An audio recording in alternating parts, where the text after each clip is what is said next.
ஆண்டவருடைய ஆவி என்மேல் உள்ளது, ஏனெனில் அவர் எனக்கு அருள் பொழிவு செய்துள்ளார். ஏழைகளுக்கு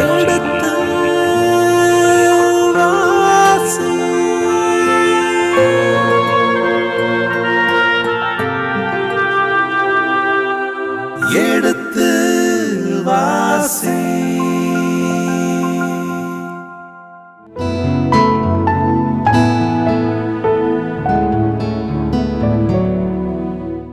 இனிய இதயங்களே, எடுத்து வாசி நிகழ்ச்சியில் சாமுவேலின் முதல் புத்தகத்திற்குண்டான விவிலிய இறை வசனங்களுக்கு செவிப்படுத்திக் கொண்டிருக்கின்றோம்.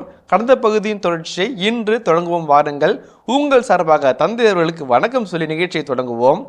வணக்கம் தந்தை அவர்களே.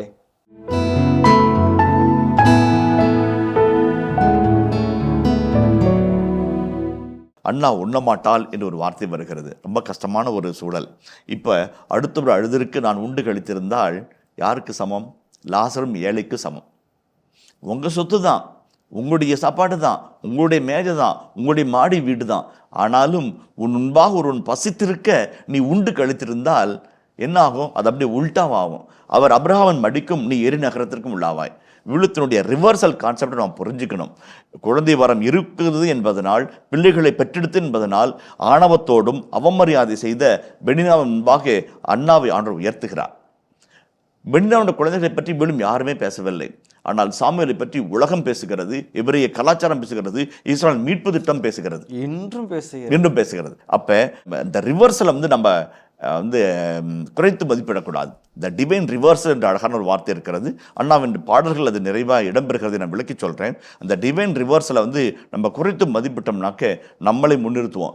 டிவைன் ரிவர்சல் பாசிபிள் என்று நாம் நினைத்தோம் என்று சொன்னால், ஆண்டவர்னால் சரித்திரத்தை புரட்டி போட முடியும் நம்பினால் நாம் நாமாக இருப்போம். அதான் அந்த இடத்துல மிக முக்கியமான கருத்தாக இருக்கிறது.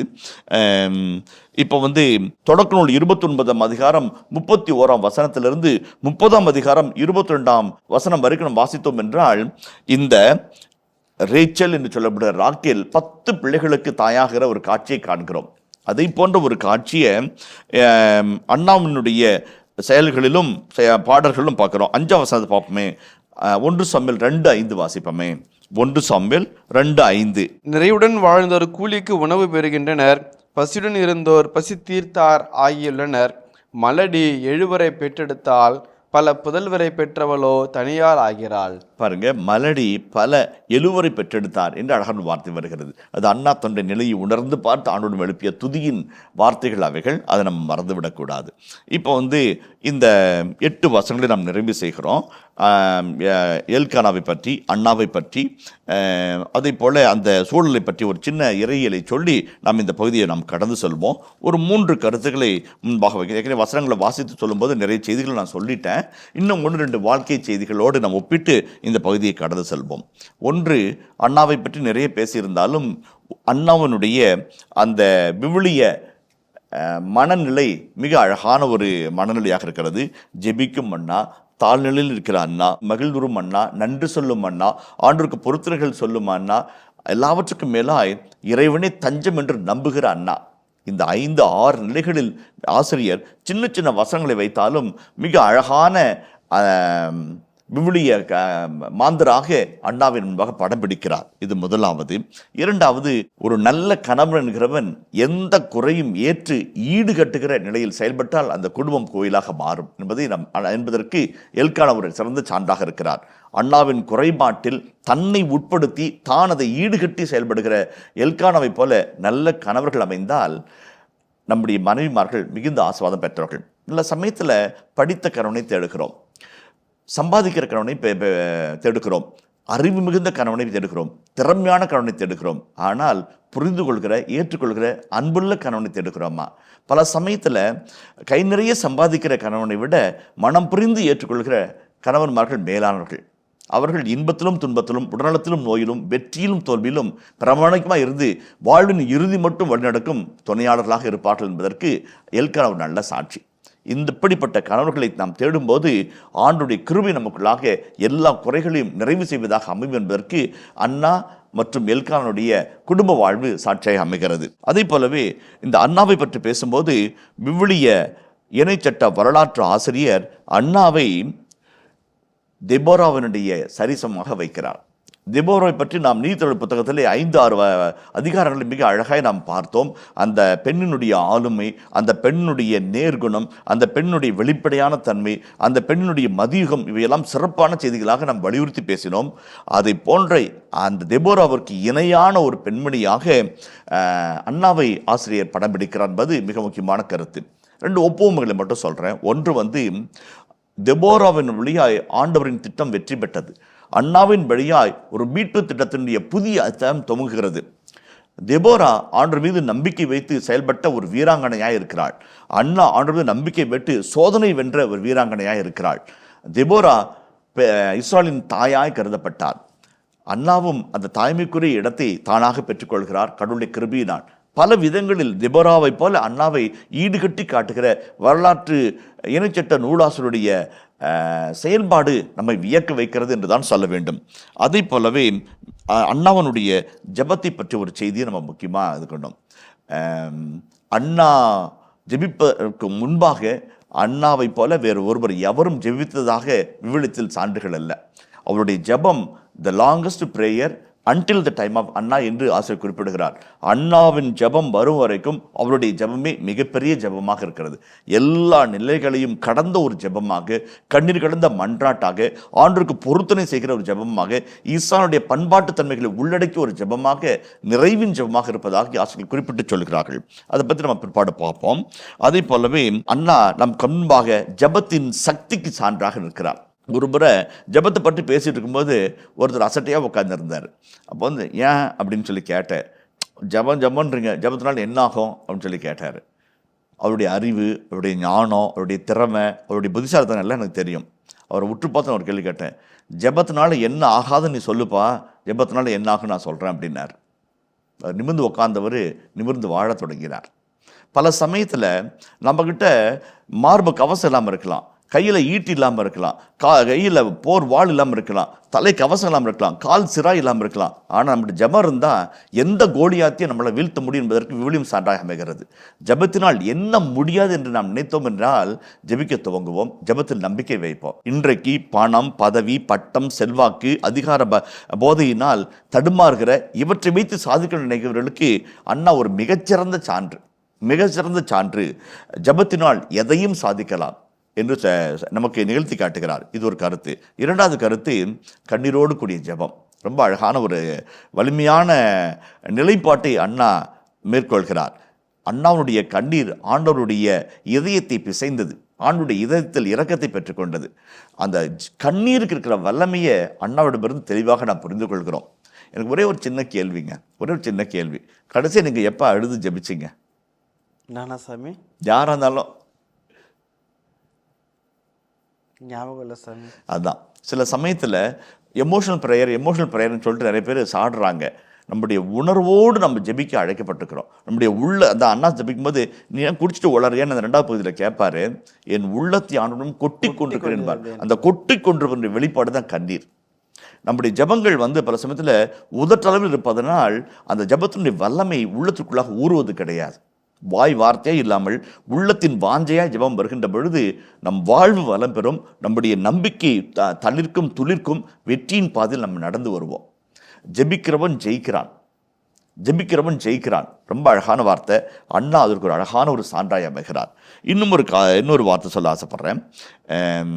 இந்த அண்ணாவும் தெபோராவும் நான் ஒப்பிட்டு சொன்னேன். இந்த அண்ணாவும் ஏலியும் என்று ஒப்பிட்டு பார்க்கலாம். இன்னொரு அழகான செய்தி நம் கண்பாக வருகிறது. அண்ணா ஆலயத்திற்குள்ளாக வந்து கண்ணீர் விட்டு கதறி அழுது ஆண்டவர் முன்பாக தன் உள்ளத்தை கொட்டி கொண்டிருப்பதாக இந்த விவிலிய வல்லுநர்கள் படம் பிடித்து காட்டுகிறார்கள். ஆலயத்தினுடைய ஆசனத்தில் அமர்ந்திருக்கிற ஏலி அண்ணாவை போல ஜெபித்தாரா? அண்ணாவை போல ஒரு ஸ்பிரிச்சுவல் பவர் ஹவுஸாக இருந்தாரா என்பது ஒரு கேள்விக்குறியாக ஆசிரியர் நம்ம முன்பாக வைக்கிறார். ஏனென்றால் அண்ணா ஜெபித்தால் செயல்பட்டாள். ஏலி ஜெபித்தாரோ இல்லையோ தெரியாது, ஆனால் செயல்படவில்லை. தன் சொந்த பிள்ளைகள் தவறான வழியில் நடக்கிறார்கள், ஒழுக்கக்கேட்டாக நடக்கிறார் என்ற பொழுதும் அவர் கண்டிக்கவோ திருத்துவோ இல்லாதனால் அந்த குடும்பமே அழிந்தது என்று சொல்கிறது. In front of a priest Eli the lay Hannah becomes a spiritual powerhouse என்று ஆங்கில அறிஞர்கள் குறிப்பிட்டு சொல்கிறார்கள். அவருடைய ஜெபம் அவரை வல்லமையுள்ள சக்தியினுடைய இல்லமாக மாற்றுகிறது. ஆண்டோடைய இல்லத்திலே இருந்தாலும் ஜெபிக்காத ஏலி சில சமயத்தில் பலமிழந்தவராக மாறிப்போகிற ஒரு எதிர் சாட்சியாக இருக்கிறதை ஆசிரியர் படம் பிடித்து காட்டுகிறார். இப்படி அன்னாவை பற்றியும் ஏலியை பற்றியும் திபோராவை பற்றியும் பல விதங்களிலே நாம் சிந்தித்து பார்க்கலாம்.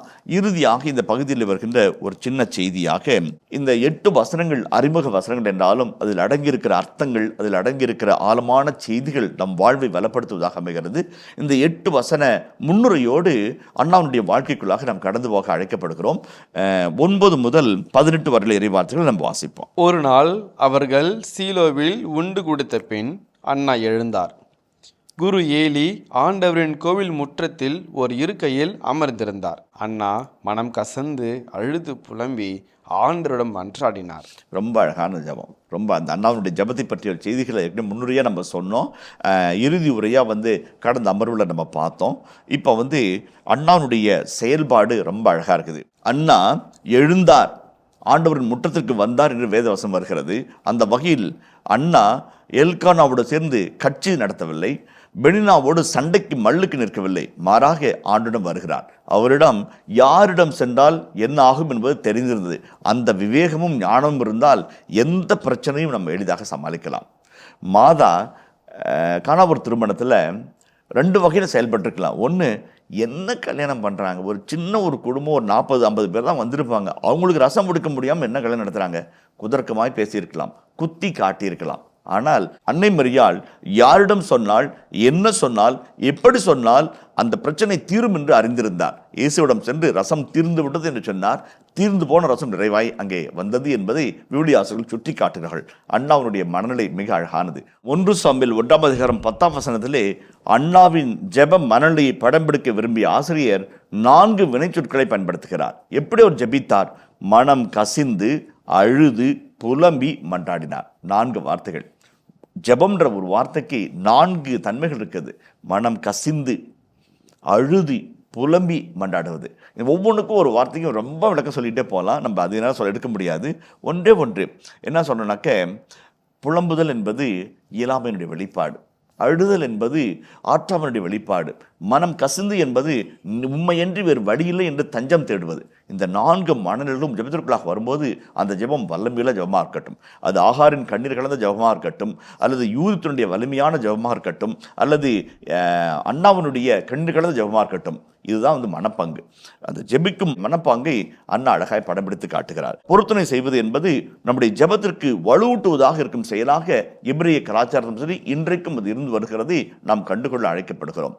அண்ணா அழுது புலம்பி மனம் கசிந்து மன்றாடி பொருத்தனைகளோடு தன் ஜெபத்தை வலுவூட்டி ஆண்டவருக்காக சமர்ப்பிக்கிறார். அதில் பாருங்க, அப்போ அவருடைய ஜெபத்தை பற்றி ஒரு அழகான செய்தி வருகிறது. 11ஆம் வசனத்தை வாசிப்போமே. அவர் பொருத்தனை செய்து வேண்டிக் கொண்டது, படைகளின் ஆண்டவரே, நீர் உம் அடியாளாகிய என் துயரத்தை கண்ணோக்கி என்னை மறவாமல் நினைவு கூர்ந்து எனக்கு ஓர் ஆண் குழந்தையை தருவீரானால் அவனை அவன் வாழ்நாள் முழுவதும் ஆண்டவர் ஆகிய உமக்கு ஒப்பு கொடுப்பேன். அவனது தலைமேல் சவரக்கத்தியே படாது. ஒவ்வொரு வார்த்தையும் அப்படி பொறுக்கி எடுத்த இறை சொல்லாக, இறையியல் சொல்லாக இருக்கிறதை நாம் உணர்கிறோம். இப்போ அந்த ஜபத்தை மட்டும் கொஞ்சம் அனலைஸ் பண்ணி, கொஞ்சம் டைம் ஸ்பெண்ட் பண்ணி அந்த ஜபத்தினுடைய உட்கூறுகளை நாம் உணர்ந்து கொள்வோம். உதாரணத்திற்கு படைகளின் ஆண்டவரே, இதை ஏற்கனவே நான் சொன்னேன், லார்ட் காட் ஆஃப் சபாவோத் அல்லது லார்ட் ஆஃப் ஆர்மீஸ்.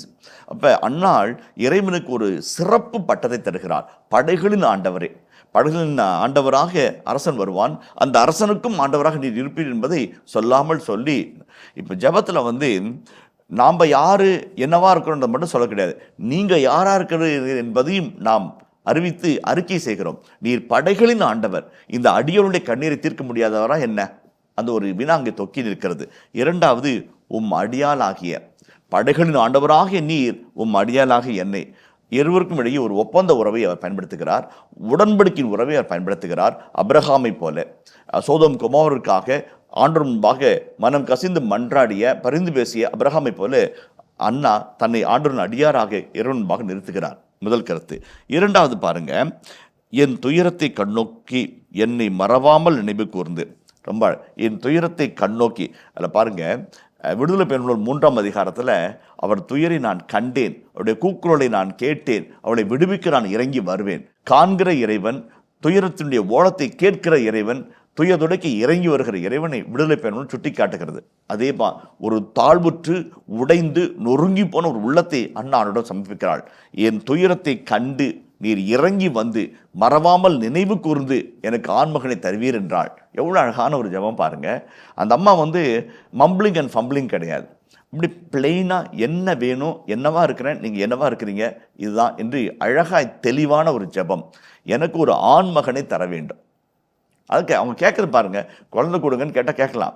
எனக்கு ஒரு ஆண்மகனை தர வேண்டும் என்று திட்டம் தெளிவாய் தெளிவான தனக்கு என்ன தேவை என்பதை வெளியிடுத்துகிறார். அது அப்படி கொடுத்தீங்கன்னா நான் என்ன செய்வேன் என்பதையும் அவர் சொல்கிறார். நீர் எனக்கு இவ்வாறு செய்யும்போது நான் இவ்வாறு உமக்கு செய்வேன். நீங்கள் ஒரு ஆண்மகனை தருவீர் என்றால் கண்ணோக்கி இறங்கி நினைவு கூர்ந்து எனக்கு ஆண்மகனை தருவீர் என்றால் அவரை உமக்கே நான் அர்ப்பணிப்பேன். நீங்கள் எனக்கு கிஃப்டாக கொடுக்குறீங்க, நான் அதை உங்களுக்கு காணிக்கையாக கொடுப்பேன். அவன் வாழ்நாள் முழுதும் உனக்கு பணி செய்வான், அவன் தலையில் சவரக்கத்தி படாது. எந்த இடத்துல இந்த வார்த்தை வருது? அவன் தலையில் சவரக்கத்தி படாது என்று சாம்சனுடைய செய்தியில் நீதித்தொழில் புத்தகத்தில் 13ஆம் அதிகாரத்தில் பார்க்குறோம். பொருத்தனை செய்யப்பட்டுகிற மனிதர், அதுவும் குறிப்பாக இஸ்ராயலுடைய குலம் மரபிலே நாசரேயன் என்று ஒரு பொருத்தனை இருக்கிறது. ஆண்டவருக்கு நேர்ந்து கொடுக்கப்பட்டவர், அவருடைய தலையில் சவரக்கத்தி படக்கூடாது. ஆண்டவரின் ஊழியராக, ஆண்டவருக்கு ஒப்புக் கொடுக்கப்பட்டவராக சாகும் வரையும் ஆண்டவருக்கு சேவை செய்து வாழ்வார். சாம்சனை அப்படித்தான் கொடுக்கிறார்கள். சவரக்கத்தி படாத ஒரு மனிதராக அவர் வாழ்ந்தார். அதே போல அந்த நாசரேயனாக திரும்பாக அவர் வாழ்நாள் முழுதும் பணி செய்வார் என்று சொல்லி பொருத்தனை நிறைவேற்றுகிறார். ரொம்ப அழகான ஒரு ஜெபம். பெண்களில் ஜெபித்த ஜெபங்களிலே மிக நீளமான ஒரு ஜெபமாக இது சொல்லப்படுகிறது. பின்னாடில் அவர் ஒரு அழகான ஒரு புகழ் பாடலை பாடுவார், நன்றியின் பாடலை பாடுவார். 2ஆம் அதிகாரத்தில் நம்ம சந்திக்க இருக்கிறோம். ஒரு அழகான ஜெப வீராங்கனையாக ஆசை படம் பிடித்து காட்டுகிறார். ஒரு ஜெபிக்கக்கூடிய மனநிலை எப்படி இருக்க வேண்டும் என்பதை பற்றியும், எப்படி ஒரு உறுதிப்பாடும், எப்படிப்பட்ட ஒரு நன்றி உணர்வு நமக்குள்ளாக கிளர்ந்திட வேண்டும் என்பதையும் அண்ணாவுடைய ஜெபத்தினுடையாக நமக்கு படம் பிடித்து காட்டுகிறார். 3 காரியங்களை நம்ம வெளிக்கொணர்வோம் ஜெபத்தில். உதாரணத்துக்கு புனித அகஸ்தீனார் சொல்லும்போது ரொம்ப அழகாக சொல்லுவார், ஜெபமின்றி மனிதன் நீருக்கு வெளியே கிடக்கிற மீன் போல் ஆகிறான். நீருக்கு வெளியே கிடக்கிற மீன் அதிக நேரம் உயிர் வாழாது, துடிதுடிக்கும், பதபதைக்கும், துள்ளி துள்ளி குதித்து செத்து போகும். மனிதனுடைய வாழ்வும் அப்படித்தான். ஜெபமில்லாமல் நாம் வாழ்ந்தோம் என்றால் துடிதுடிப்போம், பதபதைப்போம், துள்ளி குதித்து செத்து போவோம். வாழ்வு என்பது ஜெபம். ஜெபம் என்பது வார்த்தை அல்ல, அது வாழ்க்கை, நமக்கு உயிர் தருகிற வாழ்க்கை. அதனால தான் திருப்பாடல் ஆசிரியர் அழகாக சொல்கிறாரு, கலைமான் நீரோடையை ஆறுமாய் தேடுகிறதை போல, வறண்ட நிலமானது மழைக்காய் காத்திருக்கிறதை போல என் உள்ள உமக்காய் காத்திருக்கிறது, வாஞ்சிக்கிறது என்று சொல்லி சொல்வார். இன்னும் ஒரு இடத்துல திருப்பாடல் ஆசிரியர் கோரா பாடல்களிலே ஒன்று சொல்வார், சாமக்காவலன் விடியலுக்காய் காத்திருக்கிறது போல உமக்காய் நான் காத்திருக்கேன்னு சொல்வார். அந்த நைட்டு வாட்ச்மேனு சாயங்காலம் 6 மணிலேருந்து விடிய காலம் 6 மணி வரைக்கும் காவல் காக்கணும். எப்படா விடியும் காத்திருப்பார். அந்த முதல் சூரிய ஒளி பூமியின் மீது படும்போது அவன் கண்கள் வெளிச்சமாகும், அவன் பார்வை விசாலமாகும், நாம் பணியிலிருந்து நிறைவு பெறுகிறோம் என்ற ஒரு நம்பிக்கை அவனுக்குள்ளாக பிறக்கும். சாம காவலன் விடியலுக்காய் காத்திருக்கிறது போல உமக்காய் காத்திருக்கேன். அந்த ஜெப மனநிலை, ஜெப உணர்வு நமக்குள்ளாக இருந்தால் வாழ்வோம், வாழ்வின் வெற்றி படியிலே விஞ்சி நிற்போம் என்பதுதான் அண்ணாவுடைய அழகான செய்தி. இந்த இடத்துல இன்னும் ஒரு சின்ன கருத்தை நம்ம சொல்ல ஆசைப்படுறேன். அதாவது நம்ம மெத்த மேலே போய் நிற்போம்னு வச்சுங்களேன். மெத்த மேலே போய் நின்றோம்னாக்க முதல் மாடியில் 2ஆம் மாடியில் கூட நிற்கலாம். ஒரு சில மரங்கள் முதல் மாடி 2ஆம் மாடியை தாண்டி தொட்டி தழுவி அதற்கு மேலேயும் வளர்ந்துருக்கும். பார்த்து சந்தோஷப்படுவோம். அது வீசுகிற காற்றுல நம்ம நனைஞ்சு போகும். எவ்வளோ உயரம் வசந்துக்குதோ அவ்வளோ ஆழத்துக்கு வேறு போயிருக்கும் இல்லைங்களா? அது முக்கியம். நம்ம எவ்வளோ உயரம் போனாலும் வேறு ஆழமாக இருந்தால் மிகுந்து வளருவோம். திருப்பாடல் ஆசை சொல்றாரு, நீதிமான் லீபானின் பனையை போல செழிப்பான்னு சொல்வார். நீதிமான் கடவுளை நம்பி வாழ்கிறவன், ஜெபத்தில் வாழ்கிறவன் லீபானின் கேதுருவை போல, லீபானின் பனைமரங்களைப் போல செழித்து சிறப்பான் கனிதருவான். எப்படி? அவனுடைய வேர் நல்ல இடத்துல இருக்குது. நீரோடு நடப்பட்ட மரங்கள் போல ஆண்டுதோறும் கனிதருவான். To be prayerful is to be gentle. ஜெபிப்பது என்பது மேன்மையாய் நடந்து கொள்வது. சண்டையோ கட்சி மனப்பான்மையோ குடும்பத்தில் பூசலோ குடும்பத்தில் பிரிவினையோ அண்ணா உருவாக்காமல் ஆண்டிடம் வருகிறார். To be prayerful is to be gentle. To be prayerful is to be fruitful. இந்த ஜெபிக்கிற அண்ணா ஒரு தலை சிறந்த ஆண்மகனை பெற்று ஆண்டவருக்கு காணிக்கையை கொடுத்து ஈசான் வரலாற்றை புரட்டி போடுவார். To be prayerful is to be fruitful. To be prayerful is to be successful. அதுக்கு நிறைய சாட்சிகள் இருக்குது. நீ சிங்கத்தின் குகையில் தூக்கி எறியப்பட்டாலும் சிங்கத்தின் வாய் உன் ஜெபத்தால் கட்டலாம். தீச்சூழலில் தூக்கி எறியப்பட்டாலும் ஜெபத்தால் செந்தணலையும் குளிர் காற்றாய் மாற்றலாம். நீ ஆழ்கடலில் நடந்தாலும் ஜெபிக்கும் போது அரணாய் நின்று நீர் உனக்கு பாதை அமைத்து தரும் என்பதை விழுத்தின் சான்றுகள் சொல்லுகிறது. ஜெபிக்கணும். நீங்க எங்க இருந்தாலும் ஜெபிக்கணும். துன்பத்தில் இருந்தாலும், மகிழ்ச்சியில் இருந்தாலும், தோல்வியில் இருந்தாலும், வெற்றியில் இருந்தாலும் ஜெபிக்கணும் என்பதை அண்ணா நமக்கு மறவாமல் நினைவுபடுத்த என்பதை நாம் மறந்துவிடக்கூடாது. ஜெபத்திற்கு இவ்வளோ வல்லமை. இன்னும் ரொம்ப முக்கியமான ஒரு இது இருக்குது. நம்ம பிற்பாடு வரும்போது சொல்லுவோம். அண்ணாவுடைய பொருத்தனை என்பது மிக அழகான ஒரு பொருத்தனை. இப்போ கண்ணீரோடு வருவேன், மகிழ்ச்சியோடு வருவாண்டவரே, அதுதான் அண்ணனுடைய பொருத்தனை சொல்கிறது. எவ்வளோ நம்பிக்கை வாய்ந்த வார்த்தைகள், எவ்வளோ நம்பிக்கை வாய்ந்த வார்த்தைகள். ரொம்ப அழகான வார்த்தை. ஆண்டவரே, நீர் என்னை நினைவு கூர்ந்து கண்ணோக்கி எனக்கு ஒரு ஆள்மகனை தருவீர் என்றால் அவனை உனக்கு ஆணுக்கையாக கொடுப்பேன். அந்த ஜெபத்தில் இருக்கிற ஒரு உறுதிப்பாடு பாருங்க. நீங்கள் நினைப்பீங்க, நினைவு கூறுவீங்க, எனக்கு மகனை கொடுப்பீங்க, நான் திரும்பாக வருவேன். அந்த உறுதிப்பாட்டை உள்ளடக்கிய ஒரு ஜெப வாழ்வு அண்ணாருடைய ஜெப வாழ்வு என்பதை நாம் கண்டுகொள்ள அழைக்கப்படுகிறோம். அதே போல் 12ஆம் வசனத்துக்குள்ள நம்ம கடந்து வருவோம். அவர் இவ்வாறு ஆண்டவர் திருமன் தொடர்ந்து மன்றாடி கொண்டிருந்த போது ஏலி அவருடைய வாயை கவனித்தார். அண்ணா தம் உள்ளத்தினுள் பேசிக் கொண்டிருந்தார். அவருடைய உதடுகள் மட்டும் அசைந்தன, குரல் கேட்கவில்லை. ஆகவே ஏலி அவரை ஒரு குடிகாரி என்று கருதினார். இப்போ இந்த வசனம் ரொம்ப அழகான வசனம். ஒரு அழகான ஒரு மாற்று கருத்து முன்பாக வைக்கிறது. ஜெபிக்கின்ற அண்ணா, கவனிக்கின்ற ஏலி என்ற ஒரு நிலைக்கு நம்மை கடந்து போக வைக்கிறது. அண்ணா தொடர்ந்து மன்றாடி கொண்டிருந்தார் என்று வெளி வார்த்தை சொல்லுகிறது. ஜெபம் என்பது தொடர்ந்த செயல். தட்டுங்கள் திறக்கப்படும். ஆங்கில மொழிபெயர்ப்பில் நாக் என்ற ஒரு வார்த்தை கட்டளை சொல் வருகிறது. கட்டளை வாக்கியம் knock, second person masculine singular imperative. Knock, it be open. ஆனால் கிரேக்க மொழியில் அதனுடைய அர்த்தம் என்னன்னாக்க you keep on knocking until it open. அதுதான் உண்மையான அர்த்தம். தட்டிக்கொண்டே இருங்கள், திறக்கும் வரை தட்டிக்கொண்டே இருங்கள் தான் கிரேக்க மூலச்சொல். அதை கட்டளை வாக்கியமாக தமிழிலும் மற்றும் ஆங்கிலத்திலும் மொழிபெயர்த்திருக்கிறார்கள். கிரேக்கத்தில் ஆவரிஸ் என்ற வார்த்தை என்பது முடிந்து போன வாக்கியமாக இருக்கும். பர்ஃபெக்ட் என்பது தொடர் வாக்கியமாக இருக்கும். அந்த பர்ஃபெக்ட் இம்பரேட்டிவ் தான் அவர் பயன்படுத்துவார். தட்டிக்கொண்டே இருங்கள், தேடிக்கொண்டே இருங்கள், ஜெபித்துக்கொண்டே இருங்கள், பெற்றுக்கொள்வரை ஜெபித்துக் கொண்டீர்கள் என்ற ஒரு நிலைப்பாட்டை மத்தேயு 7:7 நமக்கு படம் பிடித்து காட்டுவார். அண்ணா தொடர்ந்து ஜெபித்துக் கொண்டிருந்தார். நிறைய சமயத்தில் நம்ம ஜெபிக்கணும். எவ்வளோ ஜெபிக்கணும்? பெற்றுக்கொள்ளும் வரை ஜெபிக்கணும். அது இன்றைக்கோ நாளைக்கோ நாளானைக்கோ அடுத்து வருடமோ தொடர்ந்து ஜெபிக்க நம்ம அழைக்கப்படுகிற அந்த வார்த்தை தொடர்ந்து என்ற வார்த்தை. இனிய இதயங்களே, எடுத்து வாசி நிகழ்ச்சியில் சாமுவேலின் முதல் புத்தகத்துக்குண்டான விவிலிய இறை வசனங்களுக்கு செய்யப்படுத்திக் கொண்டிருக்கின்றோம். இதன் தொடர்ச்சியை மீண்டும் அடுத்த பகுதியில் பார்ப்போம். அதுவரை இணைந்திருங்கள். இயேசுவுக்கே புகழ், இயேசுவுக்கே நன்றி, மரியே வாழ்க. உள்ளத்தை அப்படியே கொட்டுறது தான் ஜபங்க. வார்த்தையில் அப்படியே அள்ளி தெளிக்கிறது ஜபம் கிடையாது. உள்ளத்தை அப்படியே கொட்டுறது. அதில் இருக்கிற வருத்தம், அதில் அடங்கி இருக்கிற சோகம், அதில் அடங்குகிற கண்ணீர் கலந்த மன்றாட்டுகள் அத்தனையும் ஆற்றும்பாக ஊற்றுவது, அதுதான் ஜபம். சில சமயத்தில் கண்ணால் காண்பதும் பொய், காதால் கேட்பதும் பொய், தீர விசாரிப்பதே மெய் என்ற ஒரு வார்த்தையை நாம் கேள்விப்பட்டிருக்கிறோம். ஏலிக்கு அது முற்றும் பொருந்தும்.